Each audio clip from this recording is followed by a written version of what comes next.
los años de que habló Jehová al profeta Jeremías, que habían de cumplirse las desolaciones de Jerusalén en 70 años.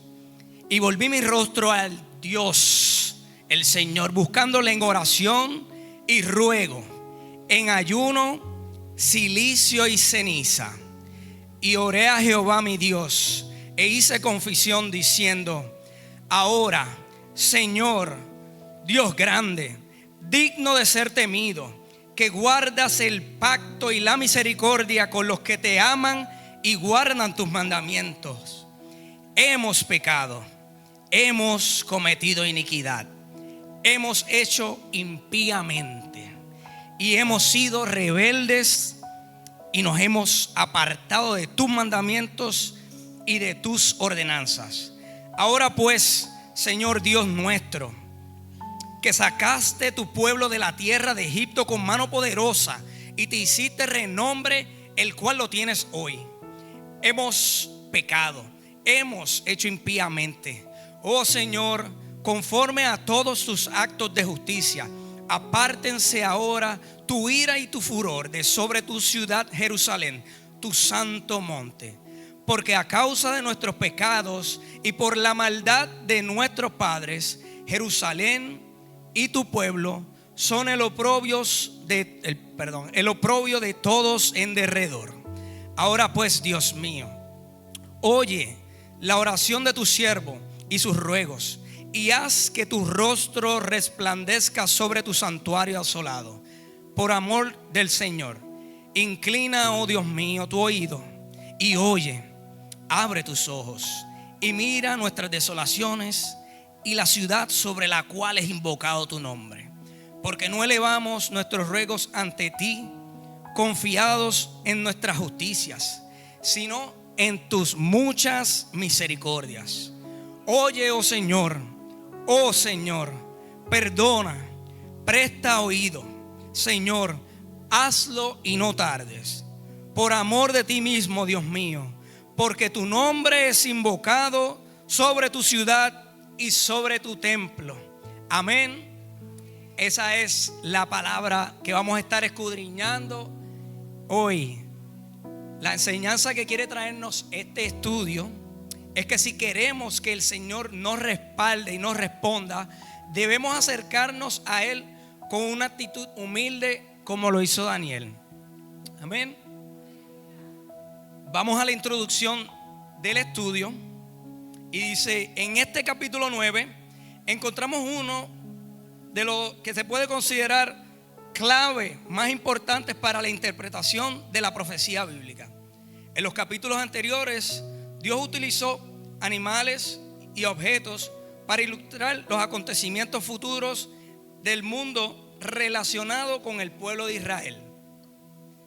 En el capítulo 9, en cambio, Él le mostró al profeta una visión basada en números de semanas, días y años, o lo que se conoce como las 70 semanas, la profecía de las 70 semanas de Daniel. De esta visión nos ocuparemos en la próxima lección, pero antes de recibir tan gloriosa visión, Daniel hizo algo que para él era sumamente importante en su vida personal y que debe ser para nosotros también: orar a Dios. Amén. Daniel sobresale en la Biblia sobre los hombres como los hombres de oración. Y si algo debe conmovernos es el reconocer que él no solo oraba en momentos de inquietud y necesidad. Daniel estuvo dispuesto a ser echado al foso de los leones en el capítulo 6, antes de renunciar a la práctica de saciar sus necesidades en oración. Hay muchas clases de oración, pero una de las más hermosas y necesarias es la oración de intercesión. Amén. Como vemos, la oración de Daniel es un modelo de verdadera intercesión. Cuando Samuel se despidió de su oficio de juez, él declaró solemnemente en presencia de todo el pueblo y dijo: lejos sea de mí que yo peque contra Jehová, cesando de rogar por vosotros. Amén. los profetas desempeñaron un poderoso ministerio de oración, intercediendo a favor del pueblo, lo cual en muchas ocasiones les trajo grandes victorias y bendiciones. El apóstol Pablo también nos insta en Efesios 6:18 a interceder por los hermanos, y en 1 de Timoteo 2 a interceder por los gobernantes. Jesucristo, nuestro máximo ejemplo de vida de oración, elevó al Padre una oración intercesora en la cual rogó por los discípulos que le acompañaban en su ministerio terrenal. También nos incluye a nosotros la iglesia. Veamos ahora la oración eficaz del profeta Daniel. Amén.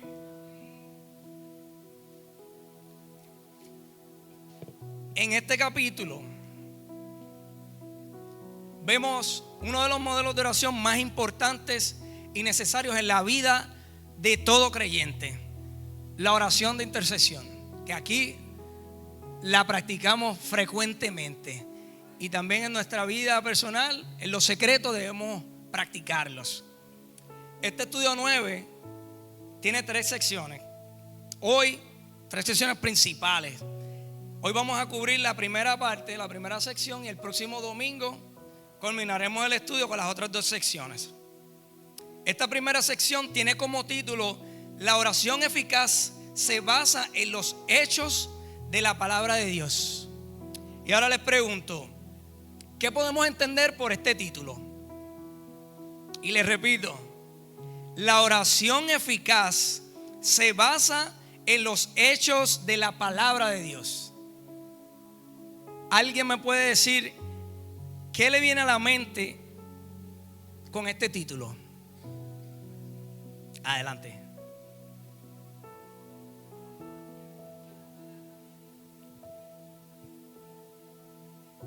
Amén. Amén. Gracias. Bueno, yo anoté aquí 3 puntos. El primero es que la oración eficaz implica confiar en las promesas que están en la palabra de Dios. Es lo primordial, nuestra guía. Todo lo que debemos hacer y cómo llevar nuestra vida está en este libro. Esta es nuestra guía, la palabra de Dios. Amén. Además, anoté que conlleva el que pidamos su voluntad y no la nuestra. Amén. Y eso a su vez nos lleva al primer punto, porque eso es bíblico. La palabra dice que pidamos su voluntad y no la nuestra. Y el tercer punto que tengo es que requiere que pidamos con fe y no dudando. Como dice en Marcos 11:24, todo lo que pidiereis orando, creed que lo recibiréis y os vendrá. Amén. Bueno, pues vamos a comenzar a escudriñar este capítulo 9. Esta primera sección que vamos a discutir hoy tiene 2 partes. La primera parte vamos a estar escudriñando los versículos 1 y 2 y tiene como título: la historia y la profecía orientan la fe para orar a Dios. Así que vamos a ver qué el Señor nos quiere decir en su palabra en estos primeros 2 versículos del capítulo 9 de Daniel. Dice: la visión de las 4 bestias del capítulo 7 le fue dada a Daniel en el año 553 antes de Cristo, que era el primer año del rey Belsasar. La visión del carnero y del macho cabrío del capítulo 8 se le dio en el año 551 antes de Cristo, que fue el tercer año de Belsasar. La visión de las 70 semanas del capítulo 9 le vino en respuesta a su oración en el año 538 antes de Cristo, que era el primer año del reinado de Darío el Medo. Este Darío, el hijo de Asuero, es el mismo que menciona Daniel 5:31 y en Daniel 6:1. Se trata del gobernante a quien Ciro, el rey de Persia, designó como rey de Babilonia la trágica noche que murió Belsasar. que ya eso lo estudiamos. Sabemos que Belsasar trajo las copas y pues pecó y el Señor lo castigó en ese preciso momento. Este rey, que era el amigo de Daniel, a quien por la malévola trama de los sátrapas tuvo que echar al profeta al foso de los leones. El detalle del versículo 1, que vino a ser rey sobre el reino de los caldeos, quizás se refiere a que no fue él quien dirigió el asalto contra Babilonia ni heredó el reino, sino que lo recibió de parte del general Ciro. El versículo 2 es sumamente interesante porque nos enseña que Daniel era un creyente en la palabra de Dios. Su investigación sobre el término de la cautividad babilonia se debió indudablemente a que él fue uno de los primeros en ser llevados de su patria al palacio de Nabucodonosor y consideraba que ya el tiempo había sido demasiado largo. Pero la razón principal de su inquietud era su conocimiento de las profecías relacionadas a este asunto. Recuerden que Daniel era un hombre que estudiaba la palabra de Dios. Era sabio. No era sabio solamente con las cosas que Babilonia le enseñó cuando fue traído de Israel, sino que era de los pocos que se interesaba por buscar a Dios estando en Babilonia. Así que Daniel es un pilar de esa fe del pueblo de Israel en ese tiempo. En esto también aprendemos mucho del profeta Daniel, su cuidadosa atención a las profecías y en general a la palabra de Dios. Aparte del profundo amor que había en su corazón hacia su pueblo, Jeremías fue un profeta muy importante para el pueblo de Israel. Basta con leer su libro para ver que luchó para que su pueblo se arrepintiera de su rebelión y evitar así el destierro. Y cuando esto no fue posible, él le entregó al pueblo el siguiente mensaje de juicio de Dios. Y cito: toda esta tierra será puesta en ruinas y en espanto, y servirán al rey de Babilonia 70 años. Jeremías no acompañó a los que fueron llevados a Babilonia, sino que decidió, con permiso de Nabucodonosor, quedarse con el remanente de Judá. Desde allí envió una carta a los cautivos en Babilonia con un recordatorio acerca del término de la cautividad. Daniel no solamente tuvo un corazón abierto a la palabra del Señor, sino una convicción profunda del tiempo del Señor. Amén. Ahora vamos a continuar escudriñando en esta segunda parte de los versículos 3 al 7 del capítulo 9. Enterado de estas profecías, Daniel hizo lo mejor que puede hacer todo creyente cuyo corazón reconoce y siente que Dios es capaz de cumplir lo que ha prometido en su palabra. Amén. Así nos debemos sentir todos. Creer que aunque no vemos las cosas, Dios las va a hacer. Porque, amén. Y dice: volví mi rostro a Dios el Señor, buscándole en oración y ruego, en ayuno, en cilicio y en ceniza. Eso dice el versículo 3. Podemos asegurar que Daniel no usó el cilicio ni las cenizas y el ayuno como obras meritorias para ganar el favor de Dios, sino más bien como ayudas para aumentar el fervor al hacer sus oraciones. Él estaba convencido de la soberanía de Dios y su poder para realizar lo que fuese necesario hacer para dar a su pueblo la liberación que tanto anhelaba. Después de haber expresado su reconocimiento de la grandeza de Dios como un verdadero intercesor, Daniel se identifica con los pecados y con la desobediencia de su pueblo. Lo peor que pudo hacer el pueblo fue desobedecer a los profetas, quienes le habían hablado de parte de Dios. Todos los hijos de Israel eran responsables por lo que estaba fallando.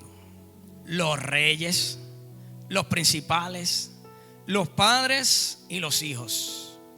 Es probable que el menos culpable era Daniel. Pero sin embargo, Daniel era humilde. Él entendía que tenía que humillarse delante del Señor, y más aún cuando iba a hacer una oración intercesora. Es probable que Daniel supiese que él no era culpable de estos pecados, pero sin embargo, él mismo asumió parte de la responsabilidad y se identificó con el pecado de su pueblo. También en esto el profeta nos da una gran lección. Si de verdad deseamos que los pecadores sean salvos, en vez de despreciarlos y hacerles sentir que nosotros estamos muy por encima de ellos, debemos identificarnos con ellos, recordando que nosotros también, como dice Pablo, estábamos muertos en nuestros delitos y en nuestros pecados. Pero sobre todo nos hace recordar a nuestro amado Salvador, que aunque nunca hizo pecado, ni hubo engaño en su boca, tomó sobre sí mismo el pecado de todos nosotros, nuestro Señor Jesucristo. Notemos los términos que usa Daniel para describir la maldad de Israel. El primero dice: hemos pecado, incluyéndose. Hemos cometido iniquidad. Hemos hecho impíamente. Hemos sido rebeldes y nos hemos apartado de tus mandamientos. ¿Cuántos de nosotros en algún momento de nuestras vidas nos hemos sentido así? Que hemos pecado, que hemos fallado, que hemos hecho impíamente, que nos hemos rebelado y que hemos faltado a los mandamientos de nuestro Señor. Yo creo que todos nos podemos identificar en algún momento de nuestra vida con este mensaje, con esta palabra específicamente. En el versículo 7 vemos que en su oración Daniel reconoce la justicia de Dios. Daniel contrasta la justicia de Dios con la confusión del pueblo. Lo que se ve en la confesión que hace acerca de la ruina espiritual y moral en la que habían caído todos. Notemos cómo enumera Daniel a todos los de su pueblo que tuvieron parte en la tragedia que los llevó al destierro. Número 1 dice: los de Judá, por no haber mejorado sus caminos después que las tribus del norte fueron esparcidas por los asirios casi 200 años atrás. O sea que ya el Señor le estaba hablando al pueblo, les había advertido sobre lo que podía acontecer si el pueblo continuaba con estas prácticas. Pero al igual que en estos tiempos, algunos no escucharon y pues enfrentaron las consecuencias a lo que esto los llevó. Luego dice que los moradores de Jerusalén, que vivieron en carne propia las invasiones babilonias y los ataques mortales, les habla a ellos, los mismos que fueron llevados de Israel a Babilonia, ya habían cambiado sus costumbres, ya se habían adaptado al mundo como lo conocemos hoy día y habían cesado sus prácticas de seguir al Dios Altísimo y se habían corrompido trayendo dioses falsos y haciendo las cosas que hacían en Babilonia. Y por último, los de todo Israel, los de cerca y los de lejos, quienes fueron desterrados a distintas partes del mundo por su maldad.